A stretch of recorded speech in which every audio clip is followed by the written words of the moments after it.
So I shall try to keep my talk as, what should I say, limited in terms of time as such. But I wanted to touch upon one key point, that is, we see there has been lots of talks about AI and the medical diagnostics, positioning of AI, problems of AI, promise of AI, and failure of AI. But what is very important is that AI or the digital space is also prompting us to look at different things, different aspects of our body to do the diagnosis, to try to understand the disease, what the disease is, and what is the degree of the disease is impacting us. That's being looked at from a variety of ways. I think that is something very, very important. Today, your mobile has got the ability to do medical advice, medical diagnosis. So there are new devices which are coming in. So what is important is that we are moved into a space called digital health. In fact, the signals, body signals, have been typically analog signals. And today, the whole transformation which has come through variety of devices and variety of imaging modalities is that we are dealing with health symptoms in the digital space. And the reason that we are dealing with health systems in digital space, AI has become a tool. Let's not look at it, AI is replacing our human brain or human being in the whole process. But let's look at AI as a tool, technology, which are allowing us to look at the symptoms in the digital space. And how is AI is looking at, before I get into, so my supposition and what we are presenting is looking at eye as an indicator of health. We go to the eye specialist to check our eyes. But if I look at eye in the digital space, I can look into variety of other symptoms through eye. And that's exactly the hypothesis I'm trying to put across. And that is being enabled by AI. AI as a tool or a technique. And therefore, in the digital health space, what we are talking about, eye is not only a window to the world, it's also a mirror what is happening inside our body. Because through the eye, we can look at a lot of things. So these are examples. Say, for example, see what I have given here is actually a description of these. Blood vessels, nerves, and connecting tissue that reflect systemic changes, and eye can reveal disease processes long before other organs show symptoms. This predictive model is what AI brings in as a power of AI in the health system. It's not diagnosing the symptoms which is happening right now, but I can look in the future, which in the morning Dr. Kunal Ghosh was also referring to. And eye, because eye is connected to the brain, eye is connected to the nervous systems. So therefore, variety of signals which nervous system processes as an indicator of state of your health gets reflected on your eye. And therefore, eye's microvascular network mirrors condition of blood vessels elsewhere in body. If you're talking about heart attack prediction, imaging of eye can also be source for heart attack prediction. And it's not stories, these are happening, these are people are working on it. And measurement and quantitative analysis of eye movements, this is also very important. The way we look, the way our eyeball moves, the way I blink, these were never considered can be symptoms of health, indicators of health. So therefore we have to look at digital health is expanding our option to look at health. And that's really the significance of today's AI in the context of health. And therefore, AI means data. Data means we have to look into variety of spaces. Imaging is one space. And what is important is that we all know, I think there are lots of students here, you have all studied probability distribution, isn't it? Okay. Now, what is AI finally? What is the current state of AI algorithms? What are they really doing? If you look at neural network, deep learning, whatever it is actually learning the distribution of the data on the basis of input-output pairing. We know that Gaussian distribution, all of us know Gaussian distribution, and it is represented by a Gaussian function, which is a function of the weights of the Gaussian. It can be multidimensional Gaussian, it can be two-dimensional Gaussian. But Gaussian distribution is not the only distribution. There can be many more complex distributions. And if you see what you are learning through networks is nothing but multi-parametric probability distributions which you are learning from data. So it is not anything mysterious. It is core maths. And let us be very clear about it. The maths is the basis of what we are talking about in the AI. Discriminative AI is what? When we are doing classification or diagnostics for a disease, what's that? That's essentially a Bayesian classifier. If I use a Gaussian distribution, if we have any other distribution, there also we are doing some form of Bayesian classifier. But the distribution is unknown. And I'm learning the distribution and then I'm doing classification. So therefore, I'm telling whether the given sample belongs to the distribution is likely it will belong to the distribution. The other part of it is generative AI, what we are talking about, LLM, and we are doing a prescriptive processing of the diseases. What are those? It's nothing but generating a point which belongs to that distribution. So that's what is your generative AI. Look at, see, there are hundreds of theories and analyses. We talk about calculations, we talk about deep learning, we talk about transformers. Everything at the end of the day are these two things. And only one more important thing, that's what I want to talk about the younger students as we're talking about AI today, is what was being talked about before, that is putting attention to relevant parameters. Putting attention to relevant things. A doctor, when he's examining a patient, doctor actually looks at and considers the relevant symptoms and connect the relevant symptoms to come to diagnosis. That means the doctor is giving attention to things. In fact, there's a very famous paper which actually builds a foundation of deep learning and actually today's even transformers, your LLMs, etc., is of 2017, which says attention is everything. And attention is exactly what had given today's AI the kind of transformational capability, which takes it beyond just a probability distribution-based analysis. Therefore, it is my submission to all the younger colleagues and who are there, don't look at AI with a philosophical perspective now, today.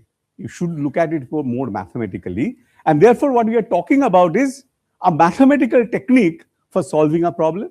Maths can make error, mathematical model may be wrong, and hence we can do errors. And why the error happens is that I've just given the set of images, different kind of images to look at, because they actually carry the different properties. If you see that ocular fundus imaging, optical coherence tomography, fluorescent angiography. And what is important is that if you go today to any clinic, if you are being examined for a health checkup, this ocular fundus imaging is almost a must. Because for diabetic retinopathy, it is checked. But if you are looking beyond just the diabetic retinopathy symbols, it also brings out lots of other health conditions which today our eye specialist doesn't look at. Even a diabetic specialist also doesn't look at. Because they're not looking at from a holistic perspective. Now, this holistic perspective is what was being referred to as Ayurveda. If you see what is the difference between Ayurveda and what is today's modern medicine. Modern medicine is more organ-centric. They actually divide the body, the whole philosophically or methodologically, science-wise, they look at each organ of the body and connect the other symptoms to the organ only. So today we have liver specialists, we have heart specialists, very justified because they have specialists in those organs. But classically, Ayurveda talked about a systems approach.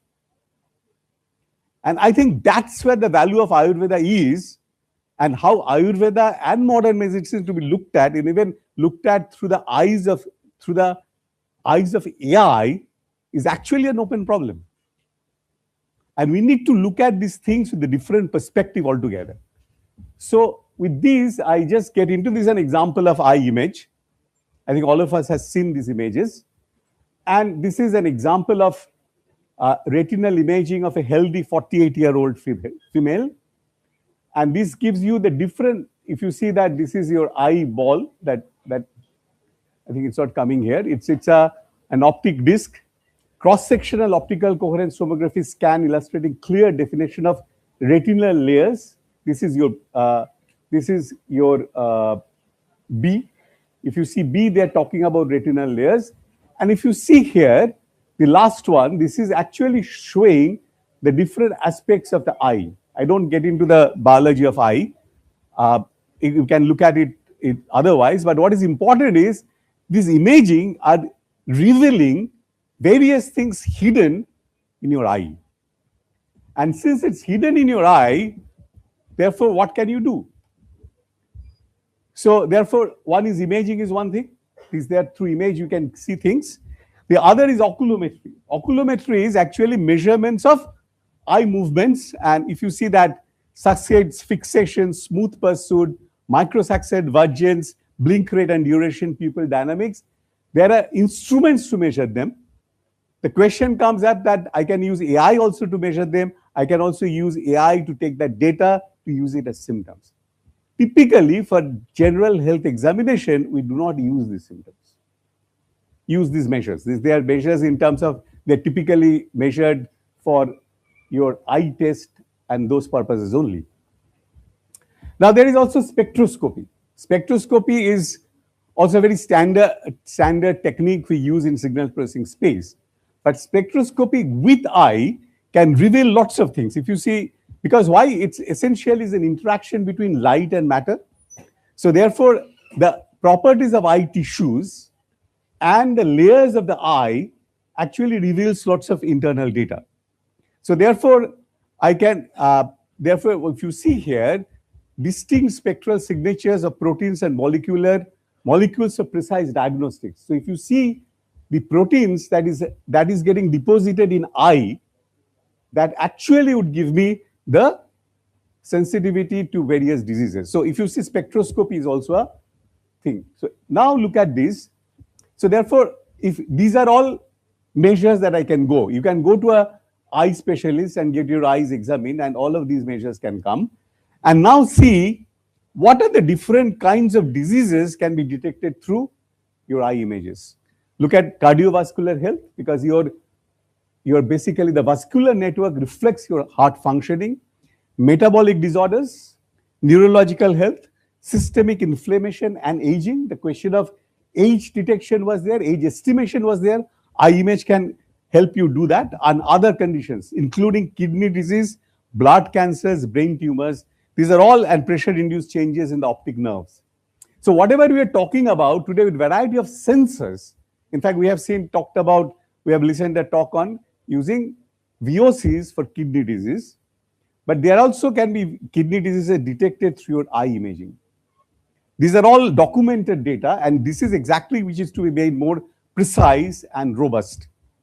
So therefore, I can have, now this is oculometric measures. Oculometric measures can tell you neurodevelopment and mental health indicators. Okay, because your mental health means you are, in many cases, you may not be able to focus consistently. Then you have neurological and neurodegenerative conditions. Alzheimer's disease coming in is indicated in many cases with your eye movements, and physiological and behavioral indicators. These are all measurements based on eye oculometry. And it is not invasive, it is not costly. But they are quantitative measures, which is very important. And the standard things are reflective errors, glaucoma, dry eye syndrome, nutritional status. So your eye clinic can be really a health clinic. So, and systemic conditions are infectious diseases, nutritional deficiency, thyroid disorder, all are reflected in eye. And these are all through eye imagings or measurements, okay? So if you see here, this is the overall health map mapped onto eye, okay? So if you see that coronary heart disease, Alzheimer's, Parkinson's, chronic kidney disease, hepatobiliary disease, and all of these can be actually diagnosed and looked at from the image of eye. It's not that it is completely solved problem, but these are the observations. And why I'm talking about is because we are actually having a Center for Digital Health at Ashoka, where I've just joined. And this is actually what we are trying to look at this in the digital space, how to use eye as an indicator of well-being. Because all of these eye testing can be very easily done. And today, if you see, all these eye testing facilities are very widely prevalent. It's across the country, clinics, everywhere it is available. So now this leads us to what is called oculome and oculomics. So this is an emerging area. Oculome and oculomics is basically entire characterization of your health history through your eye and eye changes in eye. So this is the definition study of biomarkers along with other eye-related changes. Their connection to systemic health falls under the emerging field oculomics. So therefore, if you see, oculomics actually goes back to this whole idea of Ayurveda of considering health as a system, not as a specific organ. I think this is exactly the point I'm trying to stress upon, is that through eye, I can look into the health as a unified system, not as isolated organ, collection of isolated organs. So therefore, the advantages are what?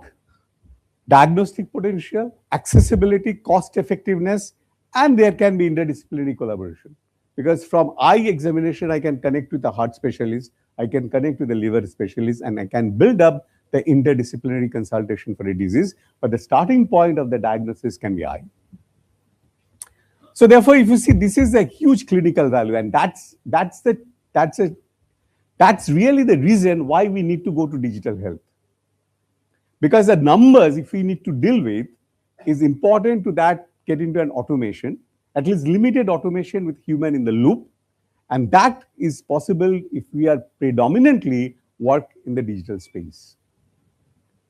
If you see, this is a kind of healthcare domains. If you see, from high risk to a GP can look at many of the things if you can provide the tools, and other specialists can look at. So therefore, a single image or single source can be dealt with multiple levels. So it is in terms of organizations.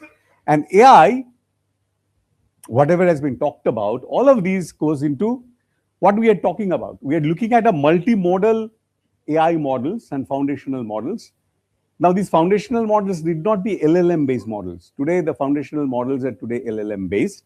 But foundational models is basically multitasking models.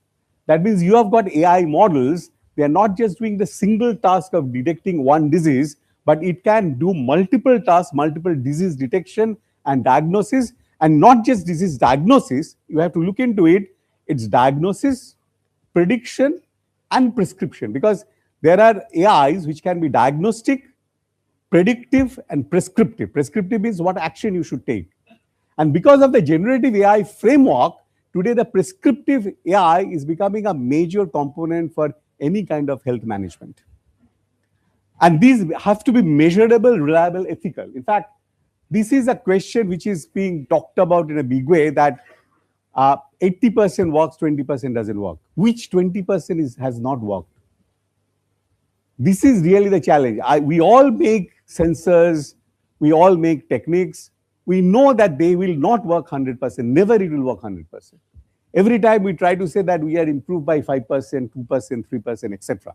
The question is, that quest will always remain. Why?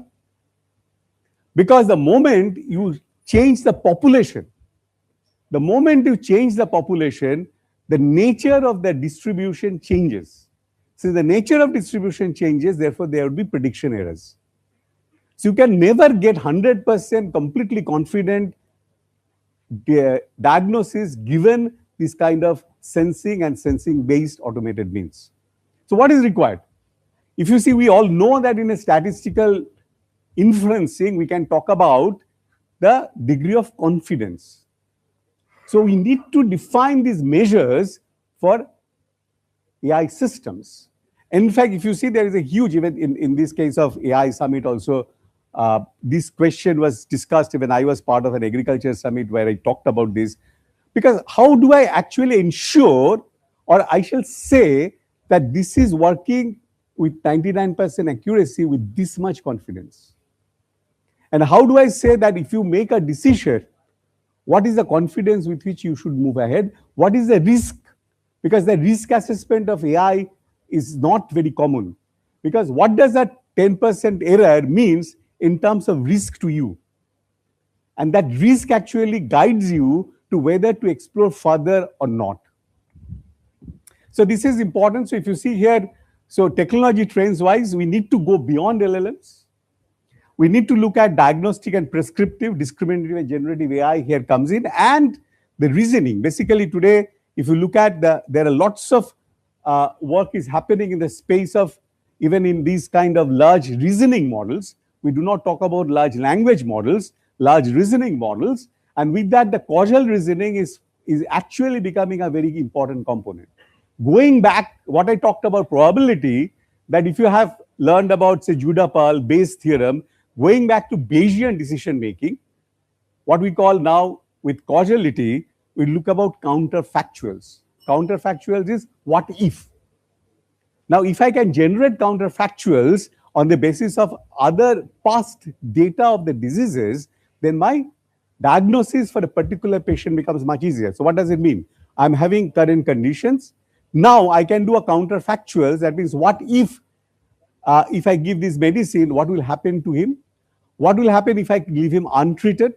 So all of these modeling can be done on the basis of the past data of patients. So there is a basis for those decision making. Many cases, when we just do a input data to output data mapping, we are not looking into this counterfactual based reasoning to establish causal dependencies. Doctors, the diagnostic reasoning is a causal reasoning. And what we are talking about today's AI, in most of the cases, we are not doing causal reasoning. So I think this is I won't get into, because these are some of the parameters which are very important. Why I'm telling is there are many young people who are getting into AI. Don't take AI the way it is today. Look at AI with all of these contexts, because then only we can really make a mark. And therefore, I can have all of these, because it's a non-invasive biomarker, so predicting systemic biomarkers from retinal image is really the key thing to look at. So AI now replaces manual methods for analyzing retinal images, reducing time and expertise required, so that it can be much more widespread with the kind of confidence values if I can provide for. So therefore, we need multimodal data and also the omics data. The way the feature will come up on your eye is also depends on your genetic history. So early detection and risk predictions, and this is something very, very important. Because any technique that we shall come up, and we should come up in the Indian context, should also reduce the health burden. Reduction of the health burden means reduction of the diagnostic cost. Today, amount of money which is being spent in diagnostics, because you go to any doctor, he will give you 20 tests. And the cost of that test is actually a burden on the national exchequer. Because if you see many of the public, even if anybody spending money on health, you have to see that whether really he's getting back the return of it or not.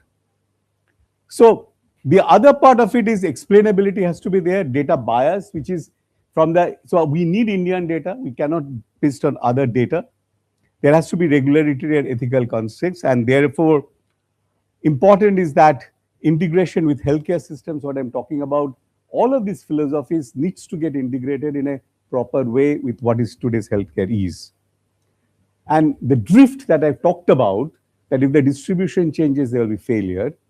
So that is fundamental to any of these techniques. And there are drift invariant technologies. We need to deal with drift in various ways. And we have to keep in mind how to deal with drift and how do you reflect that there is a drift, and therefore this decision may not have enough confidence. Now, this is exactly what is important today, because your statistical quality control is an age-old practice. What we are talking about with the AI is statistical quality control. And that is principles have to be very strictly followed.